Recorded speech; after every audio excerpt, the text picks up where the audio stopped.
ପରମେଶ୍ୱର ଅନ୍ଧକାରକୁ ସୃଷ୍ଟି କଲେ କି? This is the question. Did God create darkness? ତ ସେହି ସହିତ ଆମେ ଜାଣିବାକୁ ପଡିବ ଲାଷ୍ଟ କ୍ୱେଶ୍ଚନ ଯାହା କି ଲୁସିଫର କେମିତି ପାପ କଲା, କାହାରି ଲାଗି ପାପ କଲା, ତାକୁ କିଏ ପରୀକ୍ଷା କଲା, ଲୁସିଫର କୁ କିଏ ଭଣ୍ଡାଇଲା, ଲୁସିଫର କୁ ମୁଣ୍ଡ ଭିତରେ କିଏ ପାପ ପଶାଇଲା ବୋଲି କ୍ୱେଶ୍ଚନ ପୁରା ପୁରା ବହୁତ ପୁରୁଣା କ୍ୱେଶ୍ଚନ। ଆଉ ଆମମାନଙ୍କର ବାଇବେଲ ଷ୍ଟଡିରେ ବହୁତ ଥର ତାହାର ଆନ୍ସର ପାଇଛୁ ମଧ୍ୟ, ନାଇଁ କି? ତ ଏଇଟା ଆମେ ଜାଣିବାକୁ ପଡିବ କି ଅନ୍ଧକାର କେମିତି ପରମେଶ୍ୱର ସୃଷ୍ଟି କଲେ କି, ଶୈତାନକୁ ପରମେଶ୍ୱର ସୃଷ୍ଟି କଲେ କି, ଏଇପରି ସବୁ କ୍ୱେଶ୍ଚନ ଯାକ ଅଛି।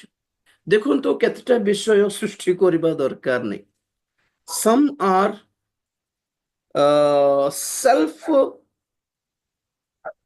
existent, co-existent and eternally existent। କେମିତି କହିବି ଓଡ଼ିଆରେ ବୋଲି କହିଲେ, ଦେଖନ୍ତୁ ଫର ଏକ୍ସାମ୍ପଲ,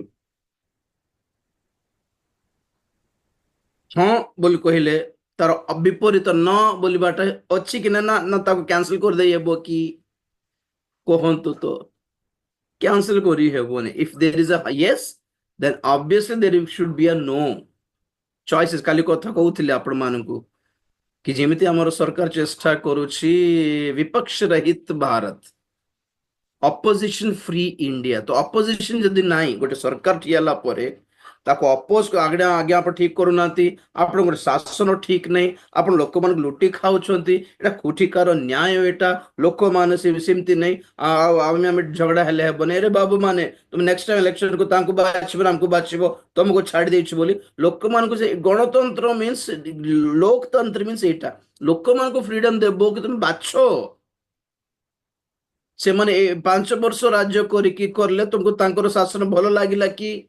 से जो जो भूल करिसंती एठी हमर एजेंट देखो आमे सेटा करिवो नै, सेटा सब काढी देबो, आपण मान को आमे हरान करिवो नै, हमको भी जिताओ बोली मन जाय कि वोट मागु छंते। जहा धरंतो विपक्ष रहित हे गला तो लोक मान पर चॉइस नै, जेतल चॉइस नै then there will be no voting, नहीं? तो दिस इज कंप्लीटली रॉन्ग। से गण लोकतंत्र नथिबाटा लोक मान पय बहुत विपद फ्यूचर एटा। ठीक सही प्रकार देयर शुड जेमिति देयर शुड बी अ विपक्ष, सेमिति सत्य सामना रे गोटे असत्य बोलिबाटा it is self existent and coexistent and eternally exist. जेते दिन पर्यंत सत्य रहिबो से पर्यंत असत्य भी थिबो ही आज्ञा कोठी ना कोठी। भल अच्छी बोल कहले मंद भी थिबो ही कोठी ना कोठी। तो धरंतु आपण माने कि ए सब सृष्टि हेबा पूर्वरु देयर वाज गॉड। वाज काहे कहूछ माने पुरातन कालर कथा कहूछ, जेहेतु किए नथिले सेते बेले आदम सृष्टि हे नथिला, दूत माने भी सृष्टि हे नथिले, ईश्वर एकला थिले। So who is God and who what is God? धरंतु समस्त उत्तमतार एक आकर अटंती परमेश्वर। कोड स्टार्ट करिबा, परमेश्वर अटंती ज्योति। तो ज्योतिर विपरीत कौन? ऑब्वियसली अंधकार। तो अंधकार थिला कोठी की? जिन द्वारा कि हमें डिफाइन करि पारिबु, डिफरेंशिएट करि पारिबु, डिस्टिंग्विश करि पारिबु ज्योति और आलो ज्योति और अंधकार मध्य रे।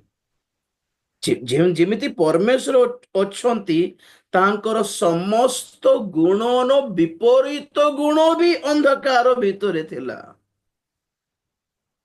परमेश्वर जेहेतु सत्य तो मिथ्या भी अंधकार भितरे थिला। सब अंधकार क्वालिटी एटा सब। परमेश्वर पवित्र तो असुचिता कोड थिला, अंधकार भितरे ही थिला। परमेश्वर उत्तम, मंदता कोड थिला, अंधकार भितरे थिला। दुष्टता, असुचिता, मिथ्या सब परमेश्वर यदि धार्मिक राइचस तो ऑल अनराइचस, ऑल अधार्मिकता, मूर्खता, ऑल नेगेटिव कैरेक्टर्स अंधकार भितरे थिला। सेति पई କୁହାଯାଏ କି ଆଲୋକର ଜ୍ୟୋତିର ଗୋଟେ ସୀମା ଥିଲା। କହି ପଢିବେ କି ଆଦି ପୁସ୍ତକ ସରି ଆୟୁବ ପୁସ୍ତକ। ଏସବୁ ବହୁତ କମ୍ପ୍ଲିକେଟେଡ ଇସ୍ୟୁଜ ଯେ ତଥାପି ଟ୍ରାଏ କରୁଛି ଆପଣଙ୍କୁ ବୁଝାଇବା ପାଇଁ।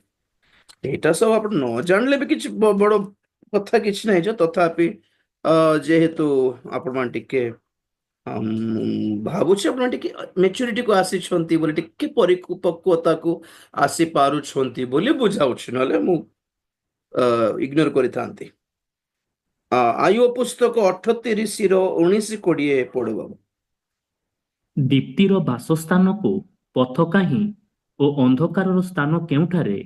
ତୁମ୍ଭେ କି ତହିଁର ସୀମାକୁ ତାହାକୁ ନେଇପାର ଓ ତହିଁର ଗୃହପଥ କି ଚିହ୍ନିପାର? ବାସ୍ ବାସ୍ ବାସ୍। ଦୀପ୍ତିର ବାସସ୍ଥାନକୁ ପଥ କାହିଁ। ତ ଏଠିରେ ଆମେ ଜାଣିବା ଦରକାର ଦୀପ୍ତି ବି ଥିଲେ, ଯେହେତୁ ପରମେଶ୍ୱର ହି ୱାଜ ଦ ଓନଲି ଲାଇଟ୍। ତ ଇଚ୍ଛା ନ କଲେ ମଧ୍ୟ ଦେର୍ will be a darkness obviously। ତ ଦୀପ୍ତି ଆଉ କଣ ଲେଖାଯାଇଛି? ଦୀପ୍ତିର ବାସସ୍ଥାନର ପଥ କାହିଁ, ଅନ୍ଧକାରର ସ୍ଥାନ କେଉଁଠାରେ, ତୁମ୍ଭେ କି ତହିଁର ସୀମାକୁ ତାହାକୁ ନେଇପାରିବେ। ଏ ୱାର୍ଡଟା ମନେ ରଖନ୍ତୁ, ସୀମା। ଅନ୍ଧକାର ଆଉ ଜ୍ୟୋତି ମଧ୍ୟରେ ଗୋଟେ ସୀମା ଥିଲା। ଆଉ ପରମେଶ୍ୱର କୋଉଠି ରହୁଥିଲେ? ଜ୍ୟୋତିର ବାସସ୍ଥାନ, ଡ୍ୱେଲିଂ ପ୍ଲେସ୍ ଅଫ ଲାଇଟ୍, ଆଲୋକର ବାସସ୍ଥାନ। ମୋ ପଟେ ଦେଖନ୍ତୁ, ତ ଯୋଉଠି ପରମେଶ୍ୱର ଥିଲେ ସେ କେତେ ଦୂର ପର୍ଯ୍ୟନ୍ତ ରଖିଲେ କି ଗୋଟେ ସୀମା ରଖିଲେ। ଆପଣ ଜାଣିଛନ୍ତି କି ଆମର ନେଟୱାର୍କ ବିଷୟରେ? ଗୋଟେ ଟାୱାରର ନେଟୱାର୍କ କେତେ ଦୂର ପର୍ଯ୍ୟନ୍ତ ଯିବା କଥା ସେତିକି ଦୂର ପର୍ଯ୍ୟନ୍ତ ଯିବ। ଫର ଏକ୍ସାମ୍ପଲ, ଆମେ ଯଦି ଫ୍ଲାଇଟରେ ଯାଉଛୁ ଆମକୁ ନେଟୱାର୍କ ଧରିବନି। ତଳେ ପୁରା ନେଟୱାର୍କ ଥିଲେ ମଧ୍ୟ ନେଟୱାର୍କ ଟାୱାର ଏତିକି ଥିଲେ ମଧ୍ୟ ତଳେ ଉପରକୁ ଗଲା ବେଳକୁ କେତେକ ସୀମା, ଗୋଟେ ସୀମା ଥିବ, ତାକୁ କ୍ରସ୍ କରିଦେଲା ପରେ ନେଟୱାର୍କ ଧରିବ ନାହିଁ। ତ ଏବେ ତ ଆମକୁ ପୁରା ଅଲ୍ ଇଣ୍ଡିଆରେ ଆମକୁ ଇନକମିଂ ର ପ୍ରୋବ୍ଲେମ କିଛି ନାହିଁ। ତ ଆଗେ କେମିତି ଥିଲା? ଓଡିଶାର ନେଟୱାର୍କ, ଓଡିଶାର ଫୋନ ଆନ୍ଧ୍ରା ଧରିକି ଗଲେ ଆମକୁ ଏକ୍ସଟ୍ରା ଚାର୍ଜ ପଡି ଯାଉଥିଲା କି ନାହିଁ? ଆନ୍ଧ୍ରାର ବର୍ଡର କ୍ରସ୍ କରୁ କରୁ ଆନ୍ଧ୍ରାର ସିଗ୍ନାଲ ଦେଖାଉଥିଲା। ଓଡିଶାରେ ଥିଲେ ଆମକୁ ଫୋନ ଆସିଲେ ଇନକମିଂ ଚାର୍ଜ ପଡୁନଥିଲା, ଇନକମିଂ ଚାର୍ଜ ବି ପଡି ଯାଉଥିଲା। ବାହାରକୁ ଗଲେ, ଭିତରେ ଥିଲେ ହଉନଥିଲା। ମୁଁ ଦେଖୁଥାଏ କେମିତି ଏଟା ସେମାନେ ଜାଣିପାରନ୍ତି କି ମୁଁ ବର୍ଡର କ୍ରସ୍ କରିଛି ବୋଲି।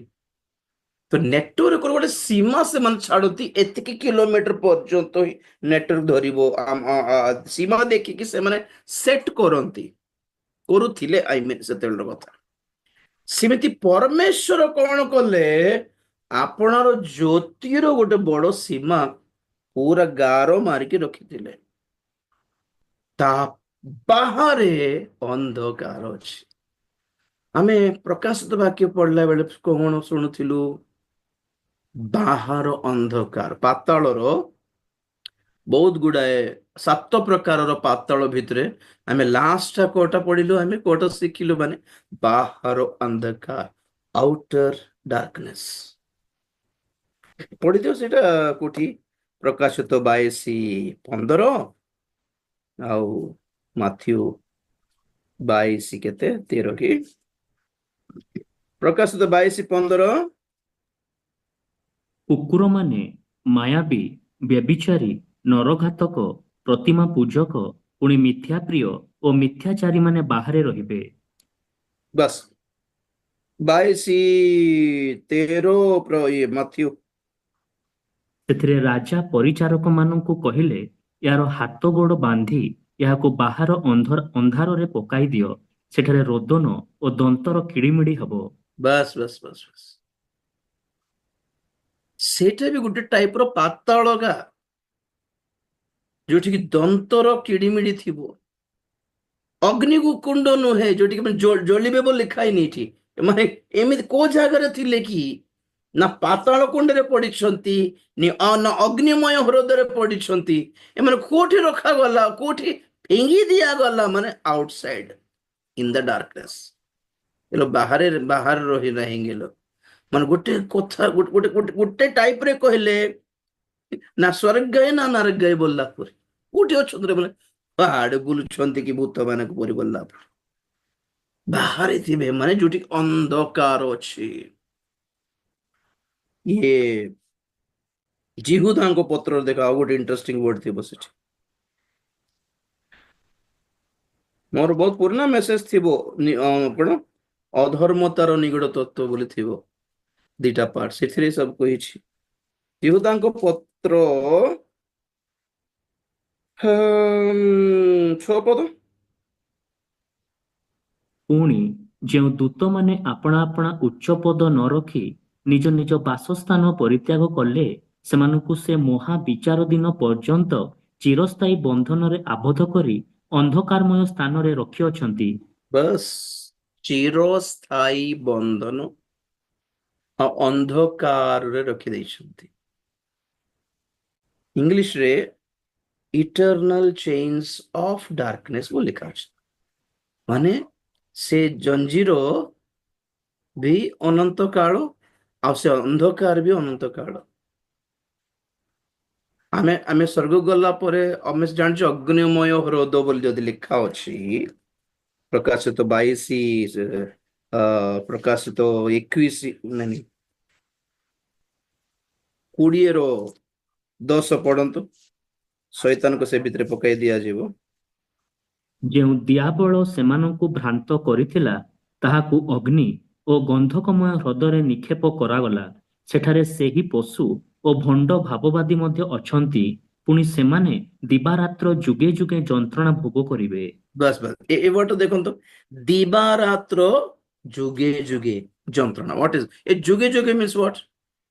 ମାନେ ସେ ଅଗ୍ନିମୟ ହ୍ରଦ, ଏଇ ଭଣ୍ଡ ଖ୍ରୀଷ୍ଟ, ଏଇ ଭଣ୍ଡ ଭାବବାଦୀ, ଆଉ ଇଏ ପ୍ରକାଣ୍ଡ ସର୍ପ ଯେ କି ଦିଆବଳ ଶୈତାନ, ଆଉ ତାର ସପକ୍ଷ ମାନେ ସେ 666 ମୁଦ୍ରା ନେଇଥିବା ଲୋକମାନେ, ଏସବୁ ଦୁଷ୍ଟ ପାପୀ ମାନେ, ଏମାନେ ସମସ୍ତେ ସେ ଭିତରେ କେତେ ଦିନ ପର୍ଯ୍ୟନ୍ତ ରହିବେ? ପୁଣି ଯୁଗ ଯୁଗ ପର୍ଯ୍ୟନ୍ତ ଯନ୍ତ୍ରଣା ପାଇବେ।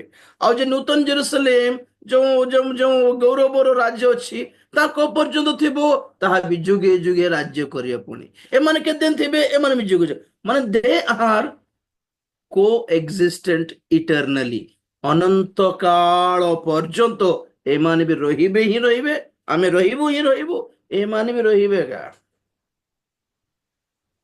ସେମାନଙ୍କର ଅସ୍ତିତ୍ୱ କ୍ୟାନ୍ସଲ ହେବ ନାହିଁ, ଯେଉଁ ଦ୍ୱାରା କି ଆମେ ଜାଣିପାରିବୁ there is a bad thing outside. If there is a good, ଗୋଟେ ଗୁଡ ବୋଲିବାଟା ଅଛି, ମାନେ ବ୍ୟାଡ ବୋଲିବାଟା ବି ଥିବ ଆଜ୍ଞା। ତେଣୁ ଗୋଟେ କ୍ୱେଶ୍ଚନ କଣ, ମାନେ ପରମେଶ୍ୱର ଅନ୍ଧକାରକୁ ସୃଷ୍ଟି କଲେ କି? ନା ନା ନା ନା, ଅନ୍ଧକାରର ସ୍ୱଭାବ ଗୁଡିକ ଅଟୋମେଟିକଲି ଏକ୍ଜିଷ୍ଟ ହେଇଗଲା, ହୁଏ। ତ ଲୁସିଫର କେମିତି ପାପ କଲା ବୋଲିବାଟା କ୍ୱେଶ୍ଚନ ଏଠି। ତ ଅନ୍ଧକାରର ସୀମା ନିରୂପଣ, ସରି, ଜ୍ୟୋତିର ସୀମା ପରମେଶ୍ୱର ନିରୂପଣ କଲେ। ଆମେ ଶୁଣିଲୁ କି ଜ୍ୟୋତିର ସୀମା ବାହାର ପଟେ ଅନ୍ଧକାର ଓ ଅନ୍ଧକାର ଭିତରେ ଥିବା ଏଇ ସବୁ ସ୍ୱଭାବ ଗୁଡିକ ଆମେ ପଢିଥିଲୁ ରୋମିଓର ଅନ୍ଧକାରର କର୍ମ ବୋଲି, ନାଇଁ କି? ରଙ୍ଗ, ରସ, ମତ୍ତତା, ମଦ୍ୟପାନ, କାମୁକତା, ଏସବୁ ଅନ୍ଧକାରର କର୍ମ ବୋଲି ଲେଖା ଅଛି। ଏସବୁ ଅନ୍ଧକାରର କର୍ମ ଗୁଣ ଗୁଡିକ ଅଟେ। ଏସବୁ ଗୁଣ ଅଟେ। ଅନ୍ଧକାର ଗୋଟେ ମନୁଷ୍ୟ ନୁହେଁ, ମାନେ ଗୁଣ ଅଟେ। There are all characters. ତ ଏଇ କ୍ୟାରେକ୍ଟର ମାନଙ୍କୁ ଗୋଟେ ରୂପ ଦରକାର ବୋଲି ଜଗିଛନ୍ତି। ଫର ଏକ୍ସାମ୍ପଲ, ଯୀଶୁ କିଏ? ଆମେ ଶୁଣ, କରୁଣାମୟ, ଦୟାମୟ, ପ୍ରେମମୟ, ଆଣ୍ଡ ଏମିତି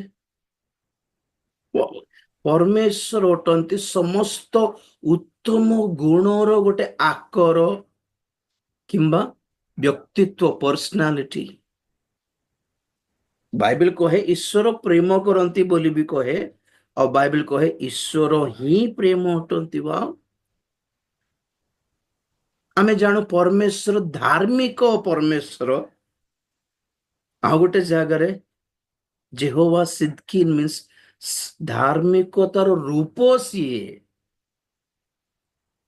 ଯେହୋବା ମେକାଦେଶ ମାନେ ଆମ ପରମେଶ୍ୱର କିଛି ପାପ କରିନାହାନ୍ତି, ତେଣୁକରି ସେ ପବିତ୍ର। ଏଇଟା ତ ଆମର ଆମେ ବୁଝୁଛୁ, କିନ୍ତୁ ବାସ୍ତବରେ ପବିତ୍ରତା ବୋଲିବାଟା ଯାହା ଅଛି ମାନେ ସେ ଅଟନ୍ତି। ଏହା ତାଙ୍କର ନାମ ନୁହେଁ କି? ଆମ୍ବ ଖାଇଲେ ଆମ ପରି ଲାଗୁଛି ଆଜ୍ଞା? ଆମ ପରି କଣ ଆମ ତ ଆଉ କଦଳୀ ଖାଇଲେ କଦଳୀ ପରି ଟେଷ୍ଟ ଲାଗୁଛି, କଦଳୀ ତ ଆଉ ସେଇଟା ସେମିତି। ପରମେଶ୍ୱର ପବିତ୍ର ଅଟନ୍ତି ନାହିଁ, ସେହି ପବିତ୍ରତା ମିନ୍ସ ଗଡ। ରାଇଚିୟସନେସ୍ ମିନ୍ସ ଗଡ। ଲଭ୍ ମିନ୍ସ ଗଡ। ଆମେ ଗଡ ବୋଲି କହୁ, କିନ୍ତୁ ଏସବୁ ପରମେଶ୍ୱର ଅଟନ୍ତି। ଆକ୍ଚୁଆଲି ଏସବୁ ଉତ୍ତମତା, ଉତ୍ତମ ଗୁଣ, ସତ୍ୟତା। ଆମ୍ଭେ ସତ୍ୟ ମାନେ କଣ? ଆମେ ସତ୍ୟ କହୁ ବୋଲିବାଟା ଲଜିକାଲି ଠିକ ନା? ଆମ୍ଭେ ସତ୍ୟ ମାନେ ହ୍ୱାଟ? ଆମ ଠାରୁ ଜ୍ୟୋତି ମିଳେ ବୋଲିବାଟା ଅଲଗା। ଆମ୍ଭେ ଜଗତର ଜ୍ୟୋତି ମିନ୍ସ ହ୍ୱାଟ? ସେ ସମସ୍ତ ଉତ୍ତମ ବିଷୟର ଆକର, ସମସ୍ତ ଉତ୍ତମ ବିଷୟର ସ୍ୱଭାବ, ବ୍ୟକ୍ତିତ୍ବ, ପ୍ରପର୍ସନାଲିଟି ଅଟନ୍ତି ଆମ ପରମେଶ୍ୱର। ତ ସୁବିୟନ ଯେତେବେଳେ ଛୁଆକୁ ଧରି କହିଲେ କି ଆମ୍ଭେ ଈଶ୍ୱରଙ୍କର ପରିତ୍ରାଣ ଦେଖିଛୁ। ଆମେ ଈଶ୍ୱର ଆପଣ ଲୋକମାନଙ୍କୁ କେମିତି ପରିତ୍ରାଣ କରିବେ ମୁଁ ଦର୍ଶନରେ ଦେଖିଛି ବୋଲି କହିନାହାନ୍ତି। ଆମ୍ଭେ ଆମ ସ୍ୱଚକ୍ଷୁରେ ଈଶ୍ୱରଙ୍କର ପରିତ୍ରାଣ ଦେଖିଛୁ। ତ ହୁ ଇଜ ଜିସସ୍? ପରିତ୍ରାଣ କରିବେ, ପରିତ୍ରାଣ କର୍ତ୍ତା ପଛ କଥା, ହି ଇଜ ପରିତ୍ରାଣ।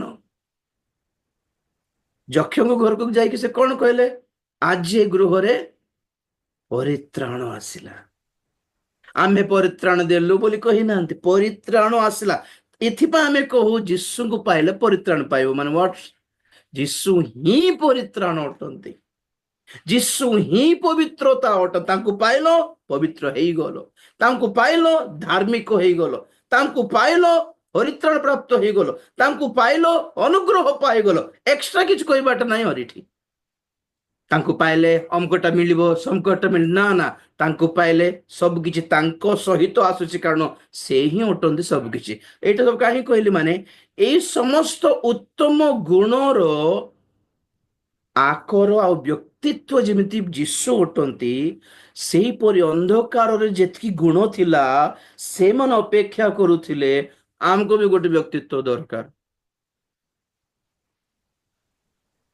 ଆଉ ସେହି ଅନ୍ଧକାରର ସମସ୍ତ ବ୍ୟକ୍ତିତ୍ବକୁ ଲୁସିଫର ଆପଣା ଠାରେ ଆହ୍ୱାନ କଲା। ଆଉ ତା ପରଠୁ ସେ ଅନ୍ଧକାରର ଏକ ବ୍ୟକ୍ତିତ୍ବ ହେଇଗଲା। ସେ ଅନ୍ଧକାରକୁ ଯାଇଛି ବୋଲି କହୁନାହିଁ, ଅନ୍ଧକାର ତା ଭିତରକୁ ଆସି ଗୋଟେ ରୂପ ନେଇଗଲା। ତ ଆଉ ଯୀଶୁଙ୍କ ଅନୁଗ୍ରହକୁ ଆମେ ଅଲଗା କରିପାରିବା କି? ଯୀଶୁଙ୍କ ପରିତ୍ରାଣକୁ ଅଲଗା କରିପାରିବ କି? ନାଇଁ ନାଇଁ, ବିକଜ ହି ଇଜ ଅଲ ଦୋଜ। ସେ ନିଜେ ଏଇ ସବୁ ଉତ୍ତମ ଗୁଣ ଉଠନ୍ତି।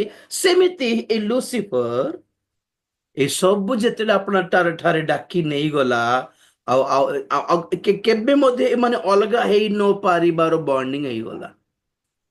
ତ ଏବେ ଲୁସିଫର ହିଁ ଅନ୍ଧକାର ହେଇଗଲା, ଲୁସିଫର ହିଁ ଶୈତାନ ହେଇଗଲା, ଲୁସିଫର ହିଁ ଅଶୁଚିର ଆକର ହେଇଗଲା, ପାପର ଆକର ହେଇଗଲା, ଦୁଷ୍ଟତାର ଆକର ହେଇଗଲା, ଅନ୍ଧକାରର ସମସ୍ତ କର୍ମର ଆକର ହେଇଗଲା। ସେ ଯୋଉଠି ଥାଏ ସେଠି ଅନ୍ଧକାର ଥାଏ, ସେ ଯୋଉଠି ଯାଏ ସେଠି ପାପ ହୁଏ, ସେ ଯୋଉଠି ଯାଏ ସେଠି ଅଶୁଚ୍ୟତା ଥାଏ, ସେ ଯୋଉଠି ଯାଏ ସେଠି ଅଧାର୍ମିକତା ଥାଏ। କେତେ ଲମ୍ବା ଚଢ଼ କହିହେବ? ଏବେ ଯେମିତି ପରମେଶ୍ୱରଙ୍କର ଉତ୍ତମ ଗୁଣର ଗୋଟେ ରୂପ ବ୍ୟକ୍ତିତ୍ବ ଥିଲା, ଅନ୍ଧକାର ବି ଅପେକ୍ଷା କରୁଥିଲା ଆମକୁ ବି ଗୋଟେ ରୂପ ମିଳିଥାନ୍ତା। ଏ ଗୁଣକୁ ବ୍ୟକ୍ତିତ୍ବ ମିଳୁନଥିଲା, ଗୋଟେ ଡ୍ରେସ, ଗୋଟେ ରୂପ, ଗୋଟେ ଆକାର ମିଳୁନଥିଲା। ସେ ଜଗିଥିଲେ ଆମକୁ ପଶିବାକୁ ଦିଅରେ, ଆମକୁ ପଶିବାକୁ ଦିଅରେ, ଆମେ ବି ଟିକେ ଆସିଥାନ୍ତୁ। ସେତେ ବହୁତ ଜଣ କଣ କହନ୍ତି, ମାନେ ଲୁସିଫର ପୂର୍ବରୁ, ଲୁସିଫର ଆଗରୁ ବି ଶୈତାନ ଥିଲା ବୋଲି କହନ୍ତି। ଲୁସିଫର ଆକ୍ଚୁଆଲି ଡାଇରେକ୍ଟ ଶୈତାନ ନୁହେଁ। ଲୁସିଫର ଠାରୁ ଅଲଗା ଗୋଟେ ଶୈତାନ ବୋଲି କହିବା ଲୋକ ବି ଅଛନ୍ତି।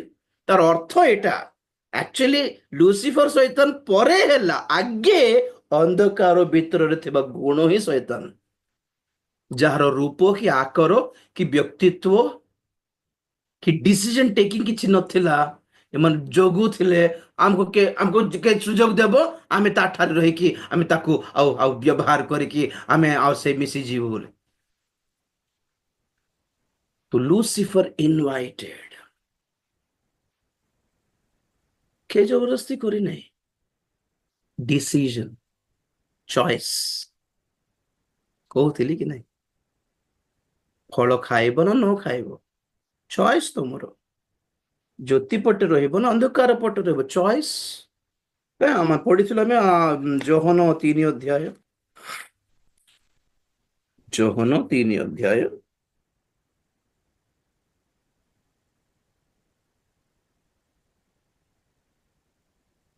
19-20।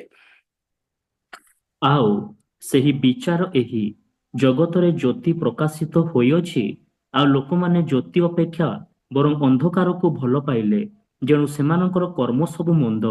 କାରଣ ଯେ କେହି କୁକର୍ମ କରେ, ଯେ ଜ୍ୟୋତିକି ଘୃଣା କରେ, ପୁଣି କାଳେ ତାହାର କର୍ମର ଦୋଷ ପ୍ରକାଶିତ ହୁଏ, ଏଥିପାଇଁ ସେ ଜ୍ୟୋତି ନିକଟକୁ ଆସେ ନାହିଁ।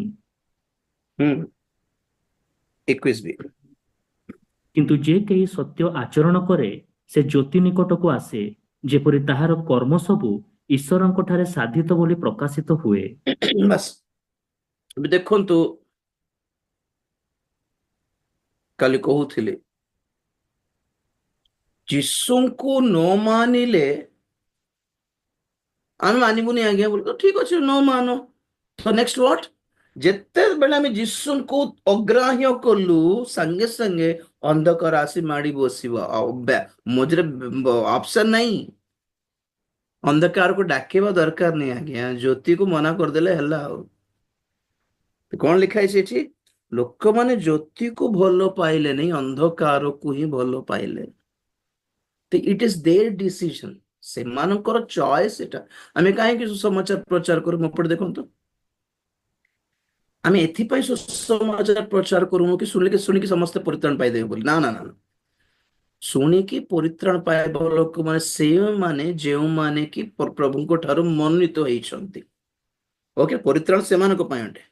ତଥାପି ସମସ୍ତଙ୍କୁ କାହିଁକି ସୁସମାଚାର ପ୍ରଚାର କରୁଛୁ? ମାନେ ଲୋକମାନଙ୍କ ପାଖରେ ଗୋଟେ ଚଏସ୍ ଥାଉ।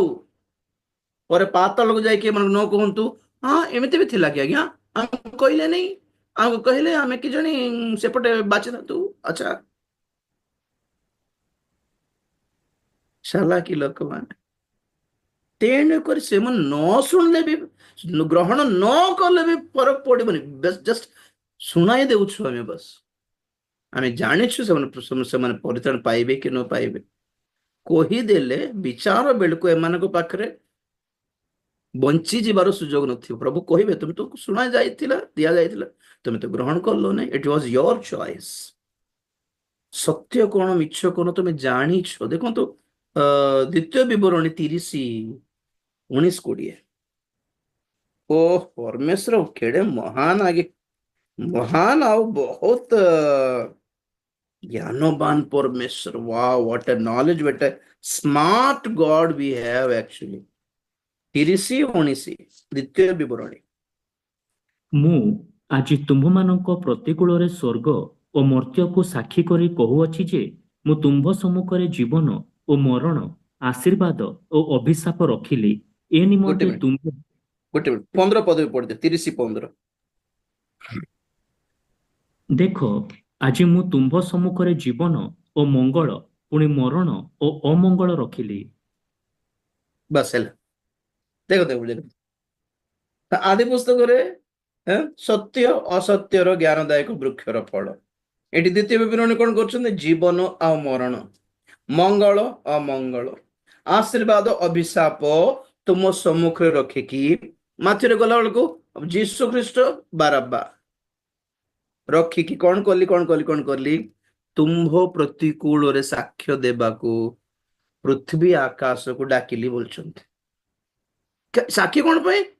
ତୁମେ ଯାହା ବାଛୁଛ ତାହା ହିଁ ତୁମ ପ୍ରତି ଘଟିବ, ମତେ ଦୋଷ ଦେବନି। ଓକେ,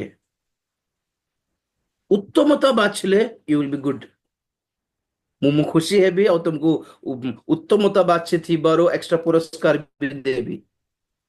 ଯଦି ମନ୍ଦତା ବାଛିଲ, ଯଦି ଅଧାର୍ମିକତା ବାଛିଲ, ଯଦି ମିଥ୍ୟା ବାଛିନେଲ, ଯଦି ଅଭିଶାପ ବାଛିନେଲ, ଯଦି ମରଣ ବାଛିନେଲ, ତୁମର ଜୀବନ ଯନ୍ତ୍ରଣାମୟରେ ପୂର୍ଣ୍ଣ ହେଇକି, ବିପଦରେ ପୂର୍ଣ୍ଣ ହେଇକି, ଯନ୍ତ୍ରଣାରେ ପୂର୍ଣ୍ଣ ହେଇକି, ଦୁଃଖ କଷ୍ଟରେ ଭୋଗିବାର ଅବସ୍ଥା ଆସିଲା ପରେ, ହେ ଭଗବାନ ମୋର ଜୀବନ କାହିଁକି ଏମିତି କରିଦେଲ ବୋଲି ତମେ ଯେପରି ମତେ ଦୋଷ ନ ଦେବ ଏଥିପାଇଁ ପୃଥିବୀ ଆକାଶକୁ ସାକ୍ଷୀ କଲି ବୋଲେ। ମାଇ ଗଡ, ତ ଚଏସ୍ ଥାଉ ବୋଲି ପ୍ରଭୁ ରଖିଛନ୍ତି। ଶୈତାନକୁ ଆଜି ପର୍ଯ୍ୟନ୍ତ ସେଟା ପାଇଁ ରଖିଛନ୍ତି, ଚଏସ୍। ଆମର ଚଏସ୍ ଯଦି ଠିକ ହେଇଗଲା, ଶୁଣନ୍ତୁ ଶୁଣନ୍ତୁ, ଆମର ଚଏସ୍କୁ କଣ କହିବା? ବାଛିବାର ସ୍ୱାଧୀନତା। ଯାହା ଆମେ ଯାହା ବାଛି ନେଇଛୁ, ଯାହା ଠିକ ହେଇଗଲା, ତ ଉତ୍ତମ ରାଜ୍ୟରେ ପ୍ରବେଶ କଲା ପରେ ଆଉ ଏ ଅପୋଜିଟ ର, ଏ ନେଗେଟିଭ ର ଜିନିଷ ଆଉ କେବେ ବି ଦେଖିବୁନି ଆମେ। କାରଣ ଉତ୍ତମତା ବାଛି ନେଇଗଲା ପରେ ପ୍ରଭୁ ଜାଣି ଦେବେ କି ଆଉ ଆକୁ ଅନ୍ଧକାର ଦେଖାଇଲେ, ତାକୁ ଅସତ୍ୟ ଦେଖାଇଲେ, ଆକୁ ମିଛ ଦେଖାଇଲେ ବି ଆଉ ସେପଟେ ଯିବାର ଚାନ୍ସ ନାହିଁ। ଏଇଟା ମୋର ପିଲା, ମୋର DNA ର ପିଲା ବୋଲି ପ୍ରଭୁ ଜାଣିବେ। ପ୍ରଭୁ ଆଗରୁ ଜାଣିଛନ୍ତି ଯେ ସମସ୍ତଙ୍କ ସାମ୍ନାରେ ଆଉ ଆପଣଙ୍କୁ ମଧ୍ୟ ଗୋଟେ ପ୍ରମାଣିତ କରିବେ ଦିନେ ବୋଲଛି। କାଲି କହୁଥିଲି ଗୋଗ ମାଗୋଗ ଯୁଦ୍ଧ ବିଷୟରେ। ଦେଖନ୍ତୁ, ସହସ୍ର ବର୍ଷ ଶାସନ ହେଲା, ଲୋକମାନେ ପ୍ରଭୁଙ୍କର ପ୍ରେମ ଦେଖିଲେ, ଅନୁଗ୍ରହ ଦେଖିଲେ, ଦୟା ଦେଖିଲେ, ସେ ଖଇଲାରୁ ଖାଇଲେ ବି, ମ୍ୟାରେଜ ଫ୍ୟାରେଜ ହେଲେ, ସହସ୍ର ବର୍ଷ ଶାସନ ସବୁ ହେବ। ଏଇ 70 ବର୍ଷ 80 ବର୍ଷରେ ଖଟି ଯାଉଛି, ମରି ଯାଉଛି ବୋଲି ହଉଛ କି? ଏହି ପୃଥିବୀରେ 1000 ବର୍ଷ ବଞ୍ଚିବେ ଆଜ୍ଞା ଆପଣ, with family। ସେଇ 20 ଅଧ୍ୟାୟରୁ ଯାହା ବର୍ଣ୍ଣନା କରିଛି, ବ୍ୟାଖ୍ୟା କରିଛି ପ୍ରକାଶ ବ୍ୟାଖ୍ୟା, ଶୁଣନ୍ତୁ, ଜାଣିବେ ଆପଣ ମାନେ ଫ୍ୟୁଚର କଣ। ତ 1000 ବର୍ଷ କେତେ ଲୋକ ଥିବେ? ଗୋଗ ମାଗୋଗ ପରି ଦିଟା ଜାତିର ଲୋକମାନେ ହିଁ ପୃଥିବୀର ବାଲି ତୁଲ୍ୟ ବିସ୍ତାରିତ ବୋଲି ଲେଖାଯାଉଛି। ତ ସେ ହିସାବରେ ଏହି ପୃଥିବୀ ଆହୁରି ପରିପୂର୍ଣ୍ଣ ହେବ। ଏବେ 800 କୋଟି ଜନସଂଖ୍ୟା କିଛି ନାହିଁ, ଅନ୍ୟାନ୍ୟ ଦେଶରେ ଅଟକି ଯାଇକି ଅଛନ୍ତି, କିନ୍ତୁ ସହସ୍ର ବର୍ଷ ଶାସନରେ ଏହି ପୃଥିବୀକୁ ପ୍ରଭୁ କ୍ଲିନ କରିକି, ସଫା କରିକି, ସଫା ପାଣି ଦେଇକି, ସଫା ଜଳବାୟୁ ପାଣିପାଗ ଦେଇକି, କେତେ 1000 ବର୍ଷ କେମିତି ବଞ୍ଚିବ? କାନ୍ଦି କାନ୍ଦି ବଞ୍ଚିବ, ଖଟି ଖଟି ବୁଢା ହେବ କି? ନାଇଁ ନାଇଁ ନାଇଁ। ଅବଶ୍ୟ ବରକନ୍ୟା ମଣ୍ଡଳୀ ଯେ ଗୌରବରେ ଥିବ ସେ ଅଲଗା ଥିବ, ବାକି ଲୋକମାନେ ଯେଉଁମାନେ ଗୌରବ ବିଶିଷ୍ଟ ବିହୀନ ଥିବେ ସେମାନଙ୍କର ଲାଇଫ ଅଲଗା ଥିବ ଜଗତରେ, ଏଇ ସହସ୍ର ଶାସନ। ତମର କହିବା କଥା କଣ? ଯୀଶୁଙ୍କର ପ୍ରେମ ଦୟା ସବୁ 1000 ବର୍ଷ ଭୋଗିଥିବା ଲୋକମାନେ ହଠାତ୍ ଯେତେବେଳେ ଶୈତାନକୁ ପରମେଶ୍ୱର ରିଲିଜ କରିଦେଲେ, ମୁକ୍ତ କରିଦେଲେ, ସେ ଯେତେବେଳେ ଆସିଲା, ଏଇ ଲୋକମାନେ ଅଧାରୁ ଅଧିକ ଲୋକମାନେ ଶୈତାନକୁ ସପୋର୍ଟ କରିଦିଅନ୍ତି। ମାନେ ବୁଝନ୍ତୁ କି ହାଲତ ଏଟାରେ, ବାପରେ। 1000 ବର୍ଷ ପ୍ରଭୁଙ୍କୁ ଚିହ୍ନିଲ ପରା, ତାଙ୍କେ ଦେଲାଟା ଖାଇଲ ତ। ଯେତେ ଲୋକ ଯୋଗ୍ୟ ବି ନଥିଲେ 1000 ବର୍ଷରେ ଶାସନରେ ଯୋଗ ଦେବାକୁ, ସେମାନେ ମଧ୍ୟ ଦୟା ପାଇକି ରହିଲେ, ଫ୍ୟାମିଲି ପାଇଲେ, ଜବ କରଲେ, ବିଜନେସ କରଲେ, ଚାଷ ବାସ କରଲେ, ଭଲ ପିଲା ଛୁଆ ହେଲେ, ସବୁ ହେଲେ, କିନ୍ତୁ ପାପ କରୁନଥିଲେ କାରଣ ଶୈତାନ ନଥିବ 1000 ବର୍ଷ ଶାସନ କଥା। ତ ଏମାନେ ସତରେ ପ୍ରଭୁଙ୍କୁ ପ୍ରେମ କରୁଛନ୍ତି ନା ନାଇଁ? ନା ବିପକ୍ଷ ନଥିବାରୁ ଖାଲି ଯୀଶୁଙ୍କୁ ବାଛିଛନ୍ତି ନା କେମିତି? କେମିତି ଜାଣି ହେବ? ବିପକ୍ଷ ଆସୁ, ଏଇଥିପାଇଁ ଶୈତାନକୁ ମୁକ୍ତ କରିବେ ପ୍ରଭୁ। ଆଉ ଏମାନେ ଶୈତାନ ଆସିକି ଆଙ୍କର କଥା, ଆଙ୍କଟା ଦେଲେଟା ଖାଇଲ କି, ତାଙ୍କଟା କି ପୁଣି ସେଇଟା ଆମଟା ନୁହେଁ କି, ଆମକୁ ହକ ନାହିଁ, କେମିତି ଉକସାଇଲା କି? ମୁଁ ବୁଝାଇଛି ସେ ଗୋଗ ମାଗୋଗ ଯୁଦ୍ଧର ବାକ୍ୟ ଶୁଣନ୍ତୁ ତ, ବହୁତ ଗୁଡେ ପଏଣ୍ଟସ କହିଛି ସେ ଭିତରେ। କାହିଁକି, କୋ କଥା ଦେଇକି ଶୈତାନ ଏମାନଙ୍କୁ ଉକସାଇ ପାରିଲା, କୋ ପଏଣ୍ଟରେ ଏମାନେ ଯୀଶୁଙ୍କଟା ଖାଇକି ମଧ୍ୟ ଶୈତାନକୁ ସପୋର୍ଟ କଲେ, କୋ ପଏଣ୍ଟରେ ହେଇପାରେ ସେଟା ବୁଝାଇଲି। ଆମେ ଦେଖିଛୁ କି ଭବିଷ୍ୟତ ଯେ କହୁଛି ଏକ୍ସାମ୍ପଲ କେମିତି ହେଇ ପାରିବ? କଣ କହିଲେ ଲୋକମାନେ ପ୍ରଭୁଙ୍କୁ ଛାଡ଼ି ଦେଇକି ଶୈତାନକୁ ଧରିଥିବେ କି? ସେଇଟା ହିଁ ହେଉଛି ଆଜି। ନହେଲେ ଆଦମକୁ ହବାକୁ ଶୈତାନ ଆସିକି କେମିତି ଭୁଲାଇ ପାରିଲା? ଆପଣ କୁହନ୍ତୁ ତ। ପରମେଶ୍ୱରକୁ ବିରୁଦ୍ଧରେ ଉକସାଇ ଦେଇ ପାରିଲା ମାନେ ୟୁ ସୁଡ୍ ଅଣ୍ଡରଷ୍ଟାଣ୍ଡ ଚଏସ୍। ଉତ୍ତମତା ବାଛନ୍ତୁ, ସତ୍ୟତା ବାଛି ନିଅନ୍ତୁ ଆଜ୍ଞା। ଆଜି ବି ଖ୍ରୀଷ୍ଟ ଅଛନ୍ତି, ଭଣ୍ଡ ଖ୍ରୀଷ୍ଟ ଅଛି ମଣ୍ଡଳୀ ମାନଙ୍କରେ। ସ୍ୱର୍ଗ ଅଛି, ପୃଥିବୀ ଅଛି। କୋଉଟା ପାଇଁ ପ୍ରସ୍ତୁତ ହେଉଛ? ସାଂସାରିକ ଧନ ଅଛି, ଆତ୍ମିକ ଧନ ଅଛି, କୋଉଟା ବାଛୁଛନ୍ତି ଯେ? ଏଥିରେ ଆପଣଙ୍କର ବାଛିଥିବା ଶିକ୍ଷା ଉପରେ ବି ଆପଣଙ୍କର ଶେଷ ଦଶା ନିର୍ଭର କରେ। Your destiny depends upon your choice today. ये शिक्षा भर लागुनी तो आपके पास अलग अलग रास्ता भी है।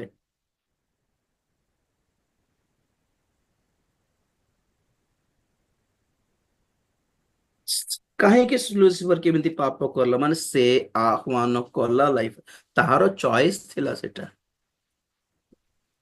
ତାକୁ କିଏ ଠକିଲାନି, କିଏ ଭଣ୍ଡାଇଲାନି। ବୁଝିଲେ କି? ଆପଣଙ୍କୁ ବହୁତ ଜଣ ଯେଉଁମାନେ ଆଜି ଆମର ଜୁମରେ ଜଏନ ହେଇଛନ୍ତି କି ୟୁଟ୍ୟୁବରେ ଜଏନ ହେଇଛନ୍ତି, ଆପଣ ଘର ଘର ଯାଇକି ଆପଣଙ୍କର ବ୍ରେନ ୱାଶ କରଲି କି ଜୁମ ଜଏନ କରିବାକୁ? ନାଇଁ ତ, ହଁ କି ନାଇଁ? ଆପଣମାନେ ନିଜେ କୁଆଡେ କଣ ଶୁଣିକି ଆପଣଙ୍କ ହୃଦୟ ଭିତରେ ଗୋଟେ କନେକ୍ସନ ପାଇକି, ସତ କଥା ଆଜ୍ଞା ଏ ଯୋଉ ଭାଇ କହୁଛନ୍ତି ରାଇଟ, ଯେମିତି ଲାଗିଲା ସେମାନେ ଆଡ ରିକ୍ୱେଷ୍ଟ ପଠାଇଲେ, ଆଡ ରିକ୍ୱେଷ୍ଟ ପଠାଇଲେ ବି ମୁଁ ହ୍ୱାଟ୍ସଆପ ଗ୍ରୁପରେ ଜଏନ କଲେ ବି ଚଏସ୍ ଆପଣଙ୍କର କେତେବେଳେ ବି ଛାଡି ଦେଇପାରିବେ। କାହିଁକି କଣ୍ଟିନ୍ୟୁ କରୁଛନ୍ତି? କାହିଁକି? ପଇସା ଦେଉଛି ବୋଲିକି? ନାଇଁ ନା ବ୍ରେନ ୱାଶ କିଛି କରୁଛୁ କି? ନା ନା ନା ଗ୍ରୁପ ଛାଡ଼ିଦେଲେ ବି ନଷ୍ଟ ହେଇଯିବ ବୋଲି କହୁଛି କି? ନା ନା ସେମିତି କହିବି ନାହିଁ। ना, you have all the right, रहने का राइट है, जाने का भी राइट है। ମୁଁ ଏବେ ବି କହେ ରାଜୀବ ଭାଇ ଯୋଉ ରାସ୍ତା ପଥ ଶିକ୍ଷା ଏସବୁ ଭୁଲ ଲାଗୁଛି ମାନେ ଏବେ ବି ଆପଣ ଛାଡ଼ି ଦେଇପାରିବେ। Praise the Lord. It's your choice, brother, sister. ତ ଆପଣଙ୍କର ଚଏସ୍ ଅନୁସାରେ ପ୍ରଭୁଙ୍କର ଅନୁଗ୍ରହ ବର୍ତ୍ତିବ ନା ଆପଣଙ୍କର ଚଏସ୍ ଅନୁସାରେ ଶୈତାନ ଆସିକି ଆପଣଙ୍କ ଜୀବନରେ ମାଡ଼ି ବସିବ? ଏଇଟା ଆପଣଙ୍କର ଚଏସ୍ ଉପରେ ନିର୍ଭର କରୁଛି। ନା ପରମେଶ୍ୱର ଅଭିଶାପ ଦେବା ଦରକାର ନା ଶୈତାନ ଆପଣଙ୍କୁ ଡରାଇବା ଦରକାର? ଏବେ ବି ଶୈତାନକୁ କାହିଁକି ଦଣ୍ଡ ଦେଉନାହାନ୍ତି ପରମେଶ୍ୱର? ଏବେ ବି ମାନେ ସେ ଏଇଟା ହିଁ ଦାବି କରୁଛି, ମୁଁ କଣ ଆଦାମ ହବାଙ୍କର ପାଟି ଖୋଲିକି ହାତ ଗୋଡ ବାନ୍ଧି ଦେଇକି ତାର ପାଟିର ଫଳ ପୁରେଇଲି କି? କାହାଲି କଥା କହିଲି କାନରେ ଏମିତି ସେମିତି ବୋଲି। ଆପଣ ପିଲାମାନଙ୍କୁ ଆପଣ ବୁଝାଇଥାନ୍ତେ ନା ମୋର କଥା ନ ଶୁଣନ୍ତୁ ବୋଲି। ହଁ ହଁ ହଁ, ଆପଣ ବୁଝାଇ ତ ପାରିବେ ନା ଆପଣ ପିଲାମାନଙ୍କୁ। ମୋର କଥା କଣ, ମୁଁ ଦୁନିଆର କଥା କହିବି, ଶୁଣିଦେବାଟା କି? ଅବଭିୟସଲି ସେ ଯାଇକି କଣ ଗୋଟେ ଷ୍ଟୋରି କହିଦେଲା, ଆଦମ ହବ ମାନି ନେଲେ, ଏଇଟା ସେମାନଙ୍କର ଚଏସ୍ ଥିଲା, ଦେୟାର ଚଏସ୍। ଶୁଣିବୁ ଗୁଡାଏ ମନ୍ଦ ଶିକ୍ଷା, ଶୁଣିବୁ ଗୁଡାଏ ଅନ୍ଧକାରର ଶକ୍ତି ମୁଣ୍ଡ ଭିତରେ ଆମକୁ କଣ କଣ ଗୋଟେ ଶିଖାଉଥିବା, ଏମିତି ଗୋଟେ କରିଦେରେ, ସେମିତି ଗୋଟେ କରିଦେରେ ବୋଲି। ଏପଟେ ପବିତ୍ର ଆତ୍ମା ଆସିକି ନା ସେ ପାଟି ସେମିତି କରନା, ଭଲରେ ଥା, ଭଲରେ ବସେ, ଭଲରେ ଥା। ପାପ ବିଷୟରେ, ଧାର୍ମିକତା ବିଷୟରେ ଆଉ ବିଚାର ବିଷୟରେ ପ୍ରମାଣ ଦିଅନ୍ତି ପୁଣି ପବିତ୍ର ଆତ୍ମା ଆମକୁ। ପବିତ୍ର ଆତ୍ମା ଆମକୁ ବୁଝାନ୍ତି ଆଉ ଦୁଷ୍ଟ ଆତ୍ମା ଚିନ୍ତା କରିବାକୁ ସମୟ ଦିଏନି, ଟାଣି ଦେ, କରିଦେ, ତୁ କରିଦେ, ଭଳିବ, ତୁ କରିଦେ, ଚିନ୍ତା କରନା, ମୁଁ ବୁଝିବି ବୋଲିବ। ଆରେ ବାପରେ, ଚିନ୍ତା କରିବାର ସୁଯୋଗ ଦେବନି। ସେ ଚଏସ୍ ସାଙ୍ଗେ ସାଙ୍ଗେ ନେଇଯାଆନ୍ତି ଲୋକମାନେ ପାପ କରିବାକୁ। ବୁଝିଲେ କି? କୋଟେସନ ଅଛି କି ନାଇଁ? ସିନ୍ସ ଆର୍ ଲାଇକ୍ କ୍ରେଡିଟ କାର୍ଡ, ଏନ୍ଜୟ ନାଉ ପେ ଲେଟର। କ୍ରେଡିଟ କାର୍ଡ ମାନେ କଣ? ଆଜି ପଇସା ଖାଇଦେ, ଖର୍ଚ୍ଚ କରିଦେ, ପଛ କଥା ପଛେ ଦେଖିବା, ପଇସା ମିଳିଛି କାହିଁକି ମନା କରିବ? ପାଗଳ ହେଇଛ କି? ଖାଇଦେ, ଆଗେ ପଇସା ଖର୍ଚ୍ଚ କରିଦେ, କିଛି ଚିନ୍ତା ନାହିଁ, ଆମେ ଅଛୁ ପୁରା ବୋଲିବେ। କରିଦେଲା ପରେ ଯେମିତି ସେମାନେ ଇଣ୍ଟରେଷ୍ଟ ନେଇଯାଆନ୍ତି, ଜୀବନ ଖାଇଦେବେ ପରେ। କ୍ରେଡିଟ କାର୍ଡ ପଛରେ, ଲୋନ ପଛରେ ଲୋକମାନେ ଆତ୍ମହତ୍ୟା କରି ପକେଇଛନ୍ତି ଆଜ୍ଞା। ମେସେଜ ଆସୁଥିବ, ଆମର SMS ଆସୁଥିବ, 10 मिनिट रे 50,000 लोन, 10 मिनिट रे 5 लक्ष लोन, বেশি কিছু নেই বলতেবে। আমি খুশি, পয়সা দেব লোক এতে অଛନ୍ତି মনে কোন কিছু নেই, আধার কার্ড গোটে দিয়ে ব্যাংক আকাউন্ট দিয়ে পড়িଯିବ পয়সা, କିଛି ସିକ୍ୟୁରିଟି ନେଇକି କେମିତି କରୁଛ?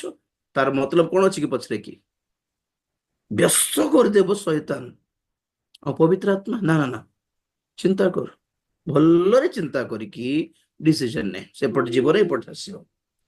ପବିତ୍ର ଆତ୍ମା ଜବରଦସ୍ତି କରିବେନି, ପରମେଶ୍ୱର ଜବରଦସ୍ତି କରିବେନି। ଯଦି ପରମେଶ୍ୱର ଜବରଦସ୍ତି କରିଥାନ୍ତେ ତ ଶୈତାନକୁ ଆପଣ ଭାବିଲା ପରି ବାନ୍ଧି ଦେଇକି ରଖିଦେଇଥାନ୍ତେ। नो जबरदस्ती, चॉइस, फ्रीडम ऑफ चॉइस, ବାଛିବାର ସ୍ୱାଧୀନତା। ତୁମେ ବାଛ, ଜୀବନ ମରଣ ରଖିଛି ଦେଖ ଭାଇ, କୋଉଟା ବାଛିବି କି ହଠାତ୍ ଭୁଲ ହେଇଯାଇପାରେ କାଳେ ବୋଲି ଭାବିବ ଯଦି, ତ ଗୋଟେ ହିଣ୍ଟ ଦେଇ ଦଉଛି ପଛପଟରୁ, ଜୀବନ ବାଛିଦେ, ମଙ୍ଗଳ ହେବ। ଶିଖାଇଛନ୍ତି ବି କୋଉଟା ବାଛିବାଟା ଠିକ ବୋଲି। ଚୁଜ ଜୀବନ, ସେଇଟା ଦ୍ୱିତୀୟ ବିବରଣୀ 30 ଦେଖ, 30:20 ଦେଖ, ଜୀବନ ବାଛ।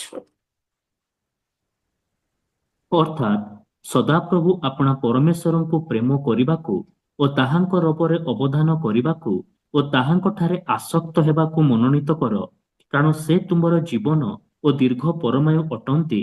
ତାହା କଲେ ସଦାପ୍ରଭୁ ତୁମ୍ଭ ପୂର୍ବପୁରୁଷ ଅବ୍ରାହମକୁ ଓ ଇସାହାକକୁ ଓ ଜାକୁବଙ୍କୁ ଯେଉଁ ଦେଶ ଦେବା ପାଇଁ ଶପଥ କରିଅଛନ୍ତି, ତହିଁରେ ତୁମ୍ଭେ ବାସ କରିପାରିବ। ବାସ୍ ବାସ୍ ଦେଖ, ତୁମ୍ଭର ଜୀବନ ଦୀର୍ଘାୟୁ ଦୀର୍ଘ ପରମାୟୁ ଅଟନ୍ତି, ତାହା କଲେ ସଦାପ୍ରଭୁ ତୁମ ପୂର୍ବପୁରୁଷ ସଦାପ୍ରଭୁ ଆପଣ ପରମେଶ୍ୱରଙ୍କୁ ପ୍ରେମ କରିବାକୁ, ତାହାଙ୍କ ରବ ଅବଦାନ କରିବାକୁ ଓ ତାଙ୍କଠାରେ ଆସକ୍ତ ହେବାକୁ ମନୋନୀତ କର। 19 କଣ କହିଲେ? ଦିଟା ସାମ୍ନାରେ ରଖିଲି ଭାବୁ, ପୃଥିବୀ ଆକାଶକୁ ମୁଁ ଡାକିଦେଲି, ସାକ୍ଷ୍ୟ କହିବେ, ତୁମେ ଯାହା ବାଛିଲେ ତାହା ହେବ ବୋଲି କହିଲାରୁ ତୁମେ ଛଟପଟ ହେବ। ଛାଟ ପିଲାମାନେ ମାକୁ ପଚାରନ୍ତି, ମାମି ମମି କୋଉଟା ନେବି, ଏଇଟା ଦିଟା ରଖିଛନ୍ତି କୋଉଟା। ତ ପ୍ରଭୁ କହୁଛନ୍ତି ବିଚାର ତୁମେ ନିରୀହ ହେଇକି କାଳେ ଭୁଲଟା ବାଛି ନେବ ବୋଲି ପଛପଟ ଟିକେ ଆମକୁ ହିଣ୍ଟ ବି ଦେଲେ। ଜୀବନ ମନୋନୀତ କର, ପରମେଶ୍ୱରକୁ ପ୍ରେମ କରିବାକୁ ମନୋନୀତ କର, ତାଙ୍କ ଆଜ୍ଞା ପାଳନ କରିବାକୁ ମନୋନୀତ କର, ସେତେବେଳେ ତୁମେ ଦୀର୍ଘାୟୁ ହେବ। ମାନେ ଆମର ହାଲତରେ ଆମକୁ ପ୍ରଭୁ ଛାଡି ଦେଇନାହାନ୍ତି, ଆମକୁ ନ୍ୟାଯ୍ୟ ଭାବରେ ଅପସନ ଦେଇକି ଅନୁଗ୍ରହରେ ପଛରେ ହିଣ୍ଟ ବି ଦେଇଦେଲେ। କୋଉଠି ପାଇବ ଆଜ୍ଞା ଏମିତିକା ପରମେଶ୍ୱରକୁ ଆପଣ? ତମେ ମର, ତମର ଇଚ୍ଛା ବୋଲିକି କହିକି ଛାଡିଦେଲା ପରେ ବି କରିନାହାନ୍ତି ବେଚାରା, ଏମାନେ ନିରୀହ ବେଚାରା ବୋଲି ଆମକୁ ଭାବିକି ଲିଗାଲି ନୋଟିସ ଦେଲେ ଓ ପଛପଟରୁ ଲୟର ହେଇକି ଆମକୁ ସଜେଷ୍ଟ ବି ଦେଲେ, एडवाइस भी दे ले। हर किस्म से, हर प्रकार से, हर जगह से कितना हेल्पफुल है हमारे परमेश्वर। काहे कि शैतान को बाछियो, काहे कि अंधकार को बाछियो आज्ञा। 2 दिनर सुख पाई, 2 ओळीर सुख पाई, कामना पाई, बासना पाई, छी हमर जिंदगी ऊपर हमको राग लागिबा दरकार, केमती हेई गुलु आमे बोली। सो एटा आंसर थिला, परमेश्वर अंधकार को सृष्टि करथिले कि ना? अंधकार ऑटोमेटिकली एक्जिस्टेंट होता रहिबो भी। सो अंधकार कर्म खोजुथिला का भितरे पसिबे बोली। दिने शैतान सुजोग देला, लूसीफर सुजोग देला, लूसीफर भितरे सब पसिला परे ये ही शैतान हेई गला। तो आज भी जेते जण आह्वान करंती सेमानको भितरे अंधकार पसि जाए, से माने भी अंधकार आकर हो जाती। सेमती हेबार आपणकर चॉइस रे, परमेश्वर ता पछरे नाहंती, परमेश्वर करिसंती, परमेश्वर एटा कर देल, एमती होन हेबार नै। हमें ये हमारा चॉइस है, सेति लोक नरक को जाउछन, नले जाई नथांती। एमान शैतान एमान को प्रलोभन पकाइले भी, भूत प्रेत माने ये करले भी प्रलोभन रे पकाइले मध्य मनुष्य माने काहे कि नरक को जाउछथि? हिसाब अनुसार एमान को जे भंडेला से परा जीवा कथा, ଏମାନେ କାହିଁକି ଗଲେ, ମାନେ ଏଇଟା ସେମାନଙ୍କର ଚଏସ୍ ଥିଲା, ଏମାନେ ଡାକି ନେଲେ ଶୈତାନକୁ। ତ ପରମେଶ୍ୱରଙ୍କ ପଛରେ ଏଟା ନ୍ୟାଯ୍ୟ ଅଟେ କି ଭୂତ ଶୈତାନ ତାର ଦୁଷ୍ଟ ଆତ୍ମା ବି ନରକକୁ ଯାଆନ୍ତୁ, ତାକୁ ଗ୍ରହଣ କରୁଥିବା ଏମାନେ ବି ନରକକୁ ଯିବେ। ତ ଆଉ ଚକ୍ଷୁ ବନ୍ଦ କରି ପ୍ରାର୍ଥନା କରିବା।